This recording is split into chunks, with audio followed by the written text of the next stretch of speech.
dan jelas pasti terombang-ambing nasibnya di akhirat. Ya, terombang-ambing nasibnya di akhirat. Allah berfirman, Allah mengumpamakan ya orang yang berbuat syirik ini ada ya dalam firman Allah surat Al-Hajj ayat 31, "Wa may yusyrik billah faka'annama kharra minas sama' fatakhtafuhu at-tayru aw tahwi bihi ar-rihu fi makanin sahih." Barang siapa mempersekutukan sesuatu dengan Allah Subhanahu wa taala, maka ia seolah-olah jatuh dari langit lalu disambar oleh burung atau diterbangkan angin ke tempat yang jauh. Dia tersesat sejauh-jauhnya, hidupnya terombang-ambing, tidak ada satu ikatan keyakinan yang ada dalam hatinya. Karena ia sebenarnya ragu terhadap sekutu-sekutu yang dia persekutukan dengan Allah Subhanahu wa taala itu. Sebenarnya dia yakin bahwa sekutu-sekutu ini, perantara-perantara ini tidak punya kuasa apa-apa. Dia tidak punya kuasa apa-apa, tidak punya kekuatan apa-apa. Ya, untuk menolak mudarat atas dirinya atau mendatangkan manfaat. Maka dari itu, orang-orang musyrik terdahulu, apabila mereka dalam kondisi gawat dan genting, maka mereka pun meminta kepada Allah Subhanahu wa taala, karena mereka tahu bahwa pada saat itu enggak ada yang dapat menolong mereka selain Allah Subhanahu wa taala. Namun apabila mereka telah sampai di daratan, mereka kembali berbuat syirik.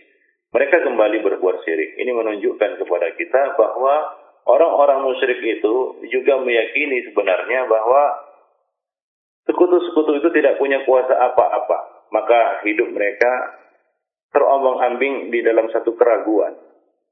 Allah berfirman di dalam surat Al-Isra ayat 67. Wa idza massakumud durr fil bahri dhalla man tad'una illa iyyah. Falamma najjakum ilal barri a'radtum wa kana al-insanu kafura. Dan apabila kamu tertimpa mudarat menimpa kamu, musibah, kesempitan, kesulitan menimpa kamu di lautan, ya di tempat di mana dia tidak punya pegangan untuk ya menyelamatkan dirinya, di sekelilingnya lautan luas. Ya dhalla man tad'una illa iyyah. Maka hilanglah dulu yang kamu minta, yang kamu memohon kepadanya, yang kamu beribadah kepadanya, yang kamu gantungkan hatimu kepadanya. Illa iya, kecuali kepada Allah Subhanahu wa taala kamu menggantungkan harapan, memohon dan memanjatkan doa pada saat-saat seperti itu. Namun falamma najjakum ilal barri a'radtum. Nah, ketika kami menyelamatkan kamu, ya, mengantar kamu ke daratan, a'radtum, ya, kamu kembali berpaling dari tauhid dan condong lagi untuk berbuat syirik. Wa kana al-insanu kafura, dan sungguhnya manusia itu punya tabiat asal yaitu kafur, suka berbuat ingkar kepada Allah Subhanahu wa taala. Jadi orang-orang yang berbuat syirik ini ya Allah umpamakan seperti orang yang jatuh dari langit, terombang-ambing lalu disambar oleh burung. Coba lihat ya orang-orang yang berbuat syirik ini menjadi mangsa bagi jin dan manusia-manusia yang durjana. Ya, yang siap untuk memakan hartanya dan memakan jiwanya hingga dia ibarat ya kita katakan seonggok batang kayu yang tidak memiliki kekuatan apa-apa, tidak bisa berbuah lagi dan tidak punya akar ke bawah, tidak punya sandaran yang kuat. Lalu dibawa dan diterbangkan oleh angin ke tempat yang jauh. Ya, seperti itulah keadaan orang-orang yang berbuat syirik. Ikhwani fiddin, para hadirin yang berbahagia. Nah, lebih dari itu, ikhwani fiddin, siapa saja yang jatuh dalam dosa syirik ini, maka Allah mengancam akan batal hapus amalnya, ya, amal kebaikannya, ya di dunia. Allah akan hapus amalnya apabila dia berbuat syirik. Di samping dia tidak dapat ampunan dari Allah Subhanahu wa taala, kebaikan-kebaikannya dulu juga hapus. Allah berfirman di dalam surat Az-Zumar ayat 65, وَلَقَدْ أُوحِيَ إِلَيْكَ وَإِلَى الَّذِينَ مِنْ قَبْلِكَ لَئِنْ أَشْرَكْتَ لَيَحْبَطَنَّ عَمَلُكَ وَلَتَكُونَنَّ مِنَ الْخَاسِرِينَ. Dan sesungguhnya telah diwahyukan kepadamu dan kepada nabi-nabi sebelummu, jika kamu mempersekutukan Allah Subhanahu wa taala, niscaya akan hapus amalmu dan tentulah kamu termasuk orang-orang yang merugi. Nah, Nabi diancam hapus amalnya apabila berbuat syirik kepada Allah Subhanahu wa taala. Meskipun kita tahu dan kita paham bahwa Nabi ya telah dimaksumkan oleh Allah Subhanahu wa taala dari hal-hal semacam itu, tapi ini merupakan peringatan kepada kita semua. Ya, demikian juga dalam ayat yang lain Allah Subhanahu wa taala mengatakan, "La in asyraku la habita anhum ma kanu ya'malun." Dan jika seandainya mereka berbuat syirik, maka akan hapuslah apa yang dahulu mereka kerjakan, apa yang dahulu mereka lakukan. Nah, ini ancaman ditujukan kepada para nabi. Setelah Allah Subhanahu wa taala menyebutkan para nabi, nah, kemudian Allah mengancam mereka, "La in asyraku la habita anhum ma kanu ya'malun." Ya, seandainya mereka, yaitu para nabi itu mempersekutukan Allah, niscaya lenyaplah dari mereka amalan-amalan yang telah mereka kerjakan.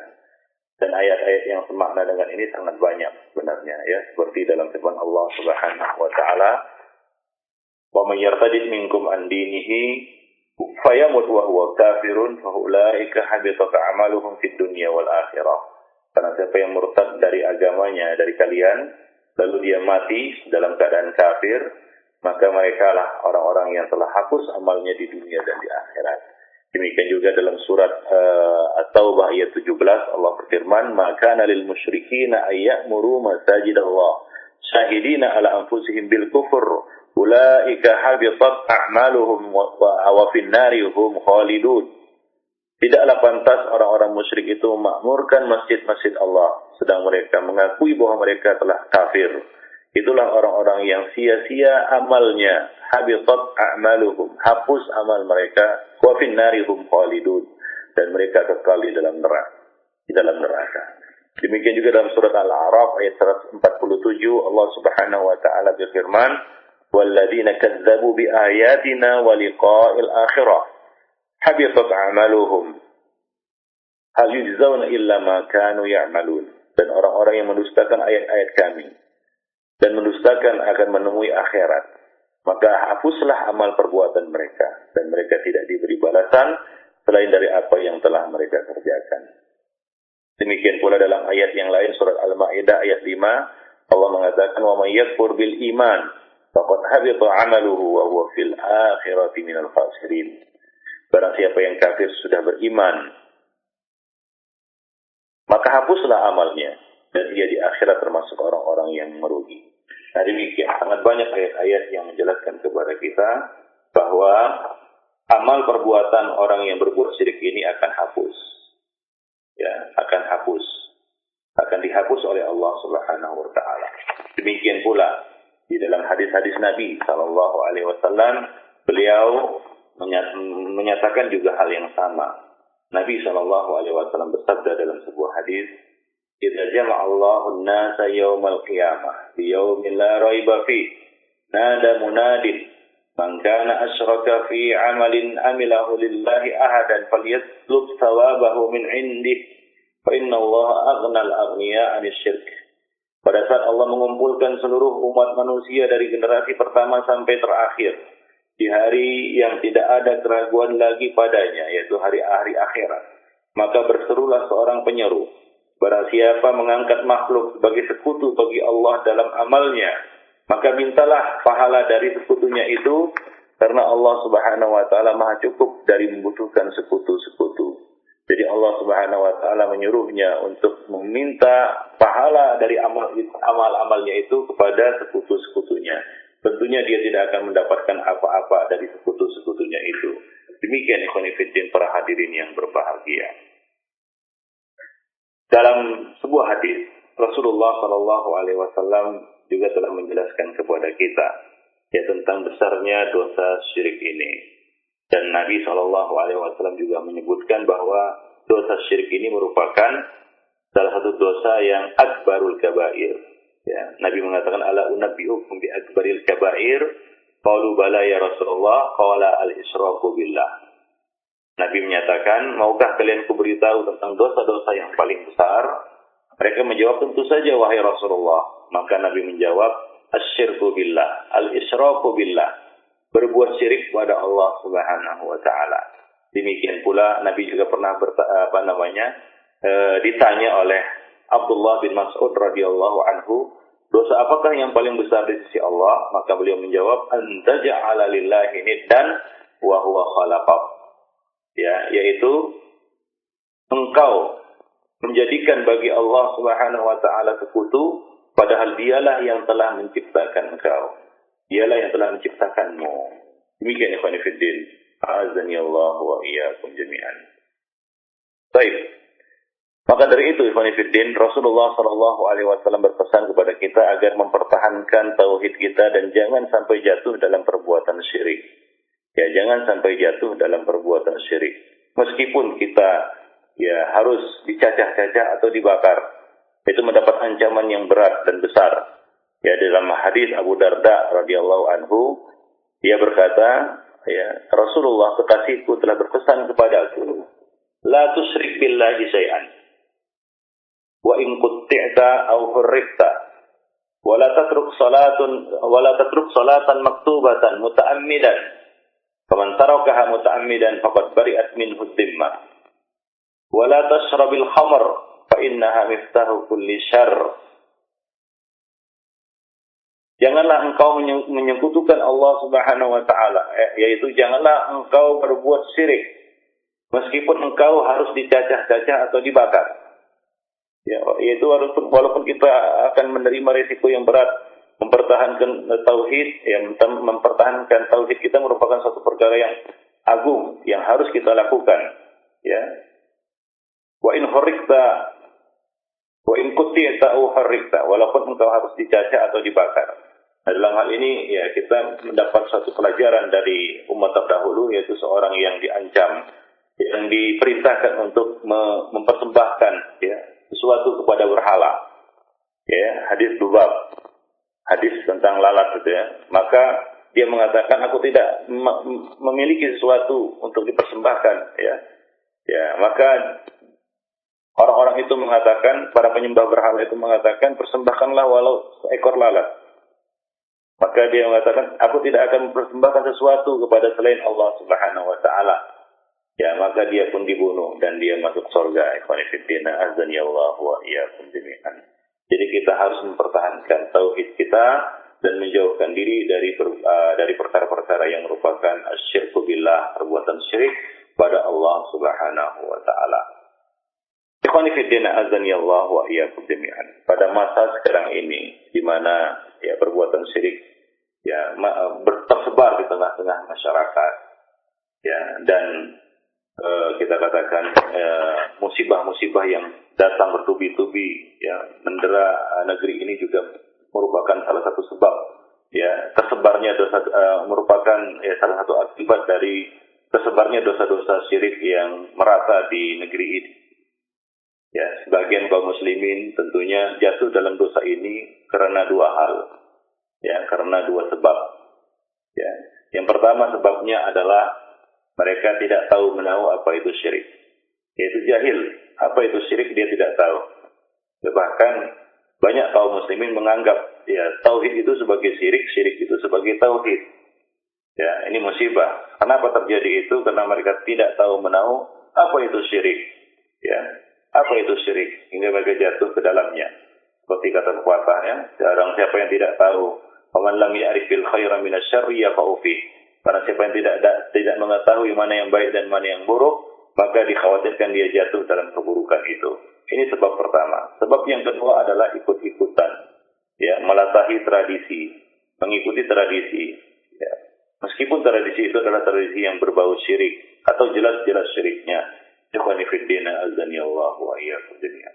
Hingga wajar kalau mereka ini mempertahankannya dan menganggapnya itu adalah sebuah kebaikan. Jadi ikut-ikutan, mengikuti nenek moyang yang telah lalu. Mereka mengatakan inilah yang telah dilakukan oleh nenek moyang kami sebelumnya. Nah, kepada mereka ini, ikhwan fillah, para hadirin dan para pendengar yang berbahagia, kita hendaknya mentadaburi dan mencamkan firman Allah Subhanahu wa taala berikut ini di dalam surat Al-An'am. Allah Subhanahu wa taala berfirman, yaitu surat Al-An'am ayat 21, 22, 23 dan 24. Allah berfirman, wa yawma nahsyuruhum jami'an thumma naqulu lil ladzina asyraku aina syurakaukum alladhina kuntum taz'umun thumma lam takun fitnatuhum illa an qalu wallahi rabbina ma kunna musyrikin Undur kaifa kadzabu ala anfusihim wa dhalla 'anhum ma kanu yaftarun. Dan siapakah yang lebih zalim daripada orang-orang yang mengada-ngadakan suatu kebohongan terhadap Allah Subhanahu wa taala atau yang mendustakan ayat-ayatnya.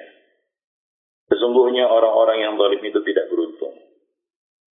Dan ingatlah pada hari ketika kami mengumpulkan manusia semua. Kemudian kami berfirman, kami berkata, "Tsumma naqulu lil ladzina asyraku." Kemudian kami berkata kepada orang-orang yang menyekutukan Allah Subhanahu wa taala. Jadi Allah mengumpulkan manusia, mengumpulkan seluruh umat manusia, kemudian Allah Subhanahu wa taala berkata kepada orang-orang yang menyekutukan Allah. Orang-orang yang berbuat syirik dikumpulkan oleh Allah Subhanahu wa taala, kemudian Allah berkata kepada mereka, "Aina syuraka'ukum alladziina kuntum taz'umun?" Di manakah sembahan-sembahanmu yang dahulu kamu sangka sebagai sekutu-sekutu bagi kami, perantara-perantara, baik itu berupa nabi atau malaikat yang didekatkan, ya, atau orang-orang yang dianggap wali, ya, atau pohon-pohon yang dianggap keramat, bebatuan yang dianggap punya kekuatan, punya dikdaya, ya, atau apa saja, atau jin-jin yang durjana. Mana sembahan-sembahan yang dahulu kamu sangka sebagai sekutu-sekutu bagi kami? Ya, dan nanti para malaikat dan para nabi akan berlepas diri dari mereka. Ya, maka Allah mengatakan, "Tsumma lam takun fitnatuhum illa an qalu wallahi rabbina ma kunna musyrikin." Kemudian tidaklah ada jawaban bohong mereka kecuali mereka mengatakan, "Demi Allah ya Rabb kami tidak mempersekutukan Allah Subhanahu wa taala." Coba lihat, mereka bersumpah atas nama Allah Subhanahu wa taala. Mereka bersumpah atas nama Allah Subhanahu wa taala. Ini merupakan jawaban bohong mereka, ya. Ini merupakan jawaban bohong mereka. Mereka mengatakan, "Demi Allah ya Rabb kami tidak mempersekutukan Allah Subhanahu wa taala." Kami tidak mempersekutukan Allah Subhanahu, yaitu kami tidak berbuat syirik. Mereka merasa mereka tidak pernah berbuat syirik kepada Allah Subhanahu wa taala. Mereka merasa mereka tidak pernah berbuat syirik kepada Allah Subhanahu wa taala hingga mereka bersumpah, ya, mengatakan wallahi rabbina ma kunna musyrikin. Nah, penyebabnya ya seperti yang kita sebutkan tadi, mungkin mereka di dunia tidak pernah tahu menahu apa itu syirik. Nah, ketika Allah Subhanahu wa taala mengumpulkan mereka, maka mereka bersumpah dan merasa tidak pernah berbuat syirik, dan mereka bersumpah atas nama Allah Subhanahu wa taala bahwa kami tidak berbuat syirik. Ya, atau mereka hanya mengikuti tradisi nenek-nenek moyang, ya, yang telah dilakukan sebelum mereka, ya, lalu mereka bersumpah kepada Allah bahwa kami merasa tidak pernah berbuat syirik. Nah, demikian ikhwan fillah, para hadirin dan para pendengar yang berbahagia. Jadi jangan sampai kita menjadi orang-orang seperti ini, ya, orang-orang yang bersumpah-sumpah di hadapan Allah Subhanahu wa taala nanti di akhirat dan merasa dirinya tidak berbuat syirik. Pada waktu di dunia, ya, syirik dari A sampai Z telah dilakukannya. Allah mengatakan, "Undur kaifa kadzabu ala anfusihim." Cobalah lihat. Ya, cobalah lihat bagaimana mereka berbohong terhadap diri mereka sendiri.